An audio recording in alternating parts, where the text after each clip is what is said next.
بسم اللہ الرحمن الرحیم۔ السلام علیکم۔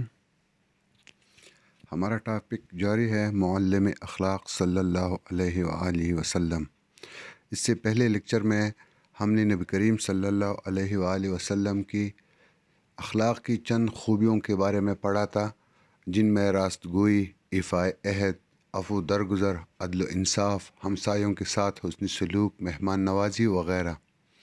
تو آج اس کو کنٹینیو کرتے ہیں کہ یہ اخلاق کی وہ خوبیاں ہے جو نبی کریم صلی اللہ علیہ وآلہ وسلم میں موجود تھی۔ سبق پڑھتے ہیں کہ حضور صلی اللہ علیہ وآلہ وسلم نے نہ صرف ان اخلاق کی تعلیم دی بلکہ ان کا عملی نمونہ لوگوں کے سامنے پیش کیا۔ اس کا مطلب یہ ہے کہ جن خوبیوں کا ابھی میں نے ذکر کیا، یہ کوئی زبانی کلامی باتیں نہیں تھی، بلکہ نبی کریم صلی اللہ علیہ وسلم عملی طور پر ان خوبیوں کا نمونہ پیش کر چکے ہیں ہمارے سامنے ایک رول ماڈل کے طور پر۔ نبی کریم صلی اللہ علیہ وسلم نے کس طرح اس کی تعلیم دی؟ آگے پڑھتے ہیں کہ اعلیٰ اخلاق کی تعلیم دیتے ہوئے فرمایا، نبی کریم صلی اللہ علیہ وسلم نے فرمایا، نمبر 1، تم میں سب سے اچھا وہ ہے جس کے اخلاق اچھے ہو۔ مطلب ہم مسلمانوں کو مخاطب کرتے ہوئے فرماتے ہیں کہ تم میں سے سب سے اچھا وہ ہے جس کے اخلاق بہترین ہے۔ نمبر، بلا شبہ تم میں سے بہتر وہ ہے جو خلق کے لحاظ سے اچھا ہے۔ یہاں پر ان دونوں جملوں میں انہوں نے اخلاق پر زور دیا ہے کہ تم میں بہترین انسان وہ ہے، بہترین مسلمان وہ ہے جس کے اخلاق سب سے اچھے ہو۔ نمبر 3، اللہ تعالیٰ کے بندوں میں سب سے پیارا وہ ہے جس کے اخلاق سب سے اچھے ہو۔ مطلب 3 مرتبہ انہوں نے ذکر کیا ہے اخلاق کا کہ بہترین انسان وہ ہے جس کے اخلاق سب سے اچھے ہو۔ آگے پڑھتے ہیں، حضور صلی اللہ علیہ وآلہ وسلم نے لوگوں کو جن اخلاق کی تعلیم دی، ان کا خود ایسا عملی نمونہ پیش کیا کہ ان کے اعلیٰ اخلاق کی گواہی اللہ تعالیٰ نے قرآن مجید میں یوں دی۔ مطلب یہ ہے کہ نبی کریم صلی اللہ علیہ وسلم نے جن اخلاقی اقدار کی تعلیم دی اور خود اس کا عملی نمونہ پیش کیا، نہ صرف لوگ بلکہ کلام اللہ یعنی قرآن مجید میں اللہ تعالیٰ بھی نبی کریم صلی اللہ علیہ وسلم کے اخلاق کی گواہی دیتے ہیں۔ تو وہ گواہی کس طرح ہے؟ لکھتے ہیں، بے شک آپ صلی اللہ علیہ وسلم بڑے خلق کے مالک ہے اور آپ صلی اللہ علیہ وسلم کے اخلاق اہل ایمان کے لیے بہترین نمونہ ہے۔ یہ کلام اللہ میں آیا ہے۔ اللہ تعالیٰ نے قرآن شریف میں فرمایا ہے کہ بے شک جب اللہ تعالیٰ کسی چیز کی گواہی دیتا ہے تو اس میں شک کی کوئی گنجائش نہیں ہوتی۔ قرآن مجید نے جن اعلیٰ اخلاق کا ذکر کیا ہے ان میں ایک راست گوئی ہے۔ اب انفرادی طور پر ایک خوبی کا ذکر کرتے ہیں کہ قرآن مجید نے جن اخلاقی خوبیوں کا ذکر کیا ہے نبی کریم صلی اللہ علیہ وآلہ وسلم کے، ان میں نمبر 1، رسول اللہ صلی اللہ علیہ وسلم کی راست گوئی۔ راست گوئی کے معنی ہے سچائی، کہ وہ ہمیشہ سچ بولتے تھے، انہوں نے کبھی جھوٹ نہیں بولا۔ آپ صلی اللہ علیہ وآلہ وسلم نے لوگوں کو اس بات کی تعلیم دی کہ انسان کو ہر حال میں سچ بولنا چاہیے، کیونکہ جھوٹ بولنا منافق کی نشانی ہے۔ تو نبی کریم صلی اللہ علیہ وسلم نے ہمیں جھوٹ بولنے سے روکا ہے اور جھوٹ کو منافق کی نشانی بتایا ہے۔ منافق کون لوگ ہوتے ہیں؟ منافق وہ لوگ ہوتے ہیں جو کسی کے سامنے ایک طرح سے ہوتے ہیں، اور جب وہ باہر جاتے ہیں یا جب کوئی موجود نہ ہو تو وہ دوسری طرح سے پیش آتے ہیں۔ یہ منافق ہے کہ جو ایک بات تو کسی ایک جگہ ایک طریقے سے کرتے ہیں اور جب وہاں سے چلے جاتے ہیں تو کسی دوسری طریقے سے کرتے ہیں، مطلب وہ جھوٹ بولتے رہتے ہیں۔ حضور نبی کریم صلی اللہ علیہ وآلہ وسلم اس قدر راست گو تھے، راست گو تھے مطلب سچے تھے، کہ نبوت سے بہت عرصہ پہلے اہل مکہ آپ صلی اللہ علیہ وآلہ وسلم کو صادق کے نام سے پکارتے تھے۔ صادق کے معنی ہے سچا۔ مطلب جب آپ نبی کریم صلی اللہ علیہ وسلم کو نبوت نہیں ملی تھی، اس سے پہلے بھی اس کا کردار ایسا پکا تھا، وہ ہمیشہ سچ بولتے تھے کہ اہل مکہ ان کو صادق کے نام سے پکارتے تھے۔ یہاں تک کہ آپ صلی اللہ علیہ وسلم کے بدترین دشمن بھی آپ کی راست گوئی کا اعتراف کرتے تھے۔ جو نبی کریم صلی اللہ علیہ وسلم کے دشمن تھے وہ بھی اس بات کے قائل تھے کہ نبی کریم صلی اللہ علیہ وسلم جھوٹ نہیں بول سکتے. یہ بات آپ کے بدترین دشمن بھی کرتے تھے. ابو جہل جو آپ کے چچا بھی تھے، آپ کا سخت ترین دشمن تھا. ایک مرتبہ کسی نے اس سے پوچھا کہ اے ابو جہل بتا، مسلمانوں کا نبی صلی اللہ علیہ وسلم سچا ہے یا جھوٹا؟ نعوذ باللہ. ابو جہل نے قسم کھا کر کہا بے شک محمد صلی اللہ علیہ وآلہ وسلم سچا ہے، کیونکہ اس نے کبھی جھوٹ نہیں بولا.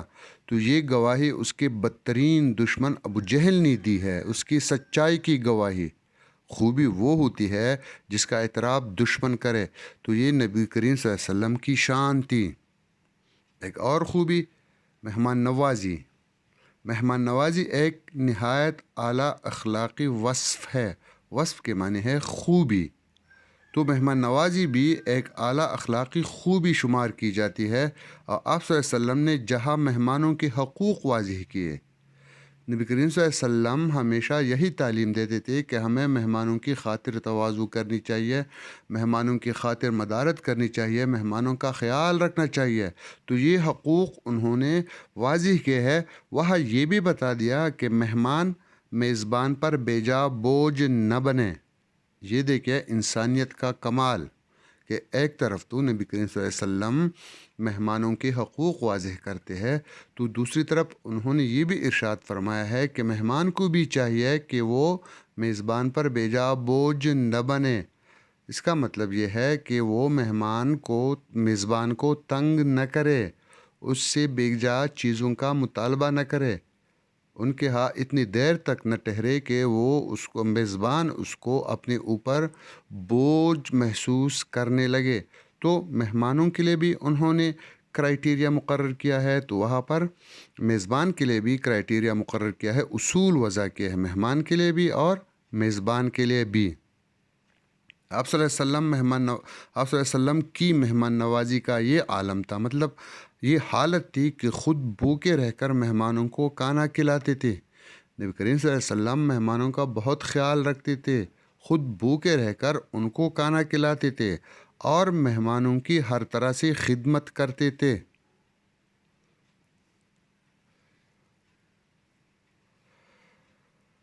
یہ تو ان کے مہمان نوازی کے بارے میں تھا. اب ایک اور واقعہ کا ذکر کیا گیا ہے کہ حبشہ کے بادشاہ نجاشی کا ایک وفد جب آپ صلی اللہ علیہ وسلم کے پاس حاضر ہوا تو آپ صلی اللہ علیہ وسلم نے ان کو اپنے ہاں مہمان رکھا اور بنفس نفیس ان کی مہمانداری کی. کہ جب نجاشی جو ایک پڑوسی ملک تھا، وہاں کے بادشاہ کا ایک وفد ایسے لوگوں کو کہتے ہیں جو کوئی خاص پیغام یا کوئی خاص مقصد لا کر کسی سے ملاقات کے لیے آتے ہیں. یہ لوگوں کا مجموعہ ہوتا ہے. تو جب نجاشی کا وفد نبی کریم صلی اللہ علیہ وسلم کے ہاں آیا کچھ بات چیت کرنے کے لیے، کسی معاملے پر بات چیت کرنے کے لیے، تو نبی کریم صلی اللہ علیہ وسلم نے بنفس نفیس، اس کے معنی ہے خود، بذات خود ان کی مہمانداری کی. اور مہمان نوازی کی طرح آپ نے خدمت خلق کا بھی بارہا نمونہ پیش کیا ہے. تو جس طرح نبی کریم صلی اللہ علیہ وسلم نے کئی نمونے پیش کیا ہے کہ مہمانوں کی خاطر تواضع کس طرح کرنی چاہیے، بالکل اسی طرح انہوں نے خدمت خلق کے بھی بارہا مین کئی مرتبہ نمونہ پیش کیا ہے، خود کر کے دکھایا ہے کہ خدمت خلق کس طرح کی جاتی ہے. ایک واقعے کا ذکر ہے کہ آپ صلی اللہ علیہ وسلم امیر، غریب، آقا و غلام اور مسلم و غیر مسلم ہر ایک کے کام آتے تھے. ایک دفعہ آپ صلی اللہ علیہ وسلم نے دیکھا کہ ایک غلام آٹا پیس رہا ہے اور ساتھ کراہ بھی رہا ہے. کراہنا کے معنی ہے فریاد کرنا. آپ صلی اللہ علیہ وسلم نے اس سے کراہنے کی وجہ پوچھی. جب نبی کریم صلی اللہ علیہ وسلم نے ان سے پوچھا کہ آپ کیوں فریاد کر رہے ہیں، کیوں کراہ رہے ہیں، تو اس نے بتایا کہ وہ بیمار ہے، لیکن اس کا آقا کے معنی ہے مالک کے، اسے آرام نہیں کرنے دیتا. تو آپ صلی اللہ علیہ وسلم نے اسے آرام سے لٹایا اور سارا آٹا خود پیس کر دیا. ساتھ ہی یہ بھی فرمایا کہ جب بھی آٹا پیسنا ہو تو مجھے بلوایا کرو. یہ خدمت خلق کی بہترین مثال کہ جب اس نے غلام کو دیکھا کہ وہ تکلیف میں ہے، لیکن اس کا ظالم آقا جو ہے وہ اسے کام کروا رہا ہے تو نبی کریم صلی اللہ علیہ وسلم نے اسے کام سے روک دیا اور خود اس کا کام اپنے ہاتھ مبارک سے کر دیا، اور یہ بھی بتا دیا کہ اگر تمہیں کسی کام کی ضرورت ہو تو مجھے بلوایا کرو، میں تمہارا کام کروں گا۔ خدمت خلق کی اس سے بہترین مثال جو ہے وہ نہیں پیش کی جا سکتی۔ اسی طرح آپ غلاموں کے ساتھ بھی حسن سلوک کرتے تھے۔ اچھا سلوک، حسن سلوک کے معنی ہے اچھا سلوک کرنا۔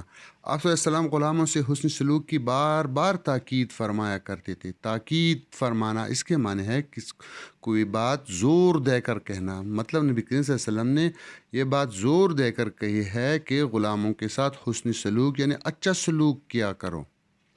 آپ صلی اللہ علیہ وسلم کا ارشادی گرامی ہے، مطلب ارشادی گرامی کے معنی ہے کہ آپ صلی اللہ علیہ وسلم فرماتے ہیں، آپ کی بات ہے، نبی کریم صلی اللہ علیہ وسلم فرماتے ہیں کہ جیسا خود کھاؤ انہیں بھی کھلاؤ۔ انہیں اس کے معنی ہے انہیں غلاموں کو، کہ تم جیسا خود کھاتے ہو ایسا غلاموں کو بھی کھلاؤ، جیسا خود پہنو انہیں بھی پہناؤ، مطلب جو خود کھاتے ہو ان کو کھلاؤ، جو خود پہنتے ہو غلاموں کو بھی پہناؤ، اور ان سے ایسا کوئی کام نہ لو جو ان کی طاقت سے زیادہ ہو۔ کہ غلاموں کے ساتھ شفقت کی تاکید کی ہے نبی کریم صلی اللہ علیہ وآلہ وسلم کے غلاموں کی طاقت سے ان سے زیادہ کام نہیں لینا چاہیے۔ نبی کریم صلی اللہ علیہ وسلم کے ایک غلام کا ذکر یہاں پر کیا گیا ہے کہ آپ صلی اللہ علیہ وسلم نے حضرت بلال رضی اللہ تعالیٰ عنہ جو ایک حبشی غلام تھے اور نبی کریم صلی اللہ علیہ وسلم کی خدمت کیا کرتے تھے، کو ایسی قربت اور عزت عطا فرمائی کہ حضرت عمر رضی اللہ تعالیٰ عنہ جیسے جلیل القدر صحابی بھی رشک فرمایا کرتے تھے۔ مطلب نبی کریم صلی اللہ علیہ وسلم اپنے غلام کے ساتھ اس طرح کا حسن سلوک کرتے تھے کہ حضرت عمر فاروق جو بہت بڑے صحابی تھے اور بہت بڑے خلیفہ گزرے ہیں، ان کو بھی رشک آتا تھا کہ نبی کریم صلی اللہ علیہ وآلہ وسلم جو ہے وہ اپنے غلام کے ساتھ کتنا اچھا سلوک کرتے ہیں۔ رشک یہ حسد کا متضاد ہے۔ حسد کے معنی یہ ہے کہ کسی کے پاس کوئی چیز اگر ہے تو آپ یہ چاہتے ہیں کہ یہ چیز ان کے پاس نہ ہو، میرے پاس ہو، اس کو حسد کہتے ہیں، جلن اس کو کہتے ہیں۔ اور رشک اس کے متضاد ہے، الٹ ہے، اپوزٹ ہے۔